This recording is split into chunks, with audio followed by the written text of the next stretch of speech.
Hello, my geometry friends.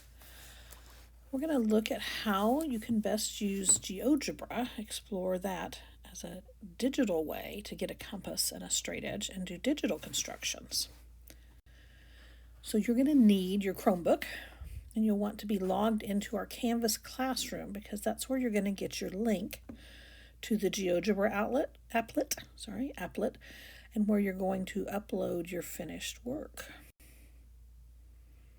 So our big idea today is using GeoGebra for constructions. This will be our first time to play with GeoGebra. We'll use GeoGebra as we move forward in this class for a number of constructions. You can use GeoGebra or the compass and straight edge in class on paper, whichever way you're most comfortable with. But I want you to try both of them here at the beginning. So where you're going to find the link to your GeoGebra applet that's just blank that you can play with is through Canvas. And this is a screenshot of our Canvas classroom assignment.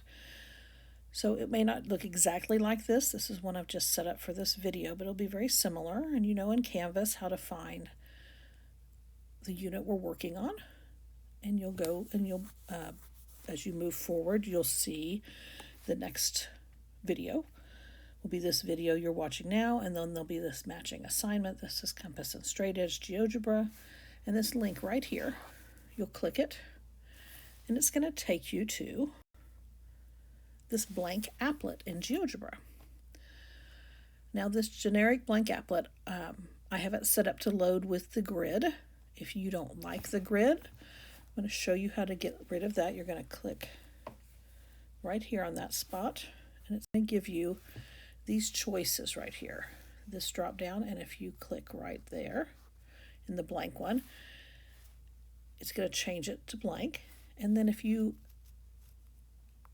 click right here, it'll collapse that option.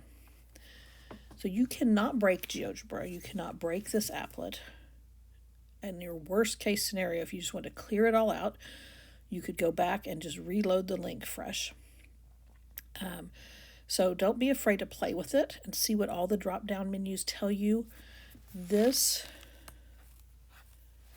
curved arrow there undoes whatever you've done.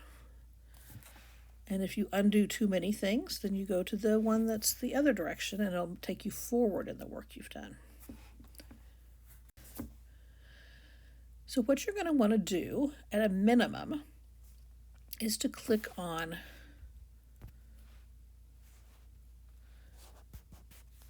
the point where you see the dot and the A, and when you click on it, you'll get this drop down menu, all the things you can do with points.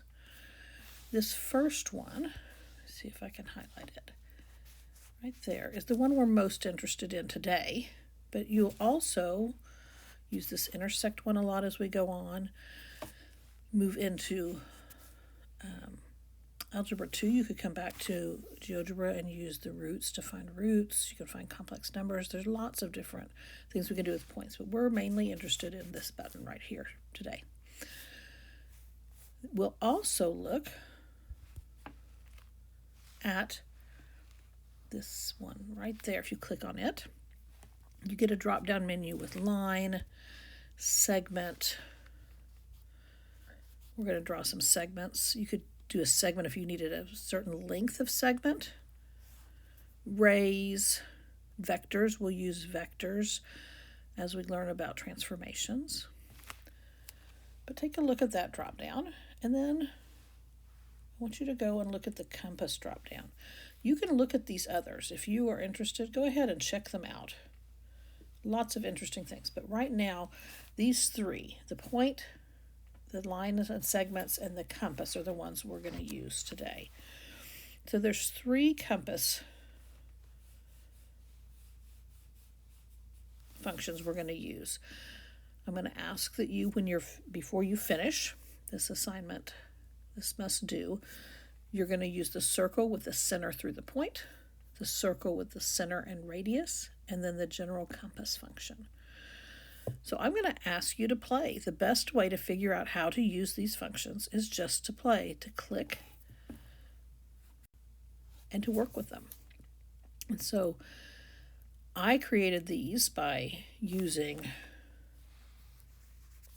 the point function to create my A and my B. Then I went to the segment and I used the segment to connect those two. I used the compass function right here to draw a compass with a given radius, which was this one, or draw a circle with a given radius, pardon me. Draw a circle, the point, and then I just stretched it out. You drag it out and stretch to wherever, how big you want your circle to be. This last one, I actually clicked on B and then A, and then moved it and set it right there. So you just play around by clicking, dragging, dropping, and you'll figure out how to use this GeoGebra applet. And what you must do for this assignment is use the point and line segment tools to draw a line segment in GeoGebra, and then use the compass tools to draw a circle with each of the 3 different compass tools. The assignment will have those directions in it, and you'll remember to submit your work by uploading a screenshot of your GeoGebra applet when you're finished into the Canvas applet or Canvas assignment. So that's it for this video. I want you to play and have fun and see all the different things that GeoGebra can do.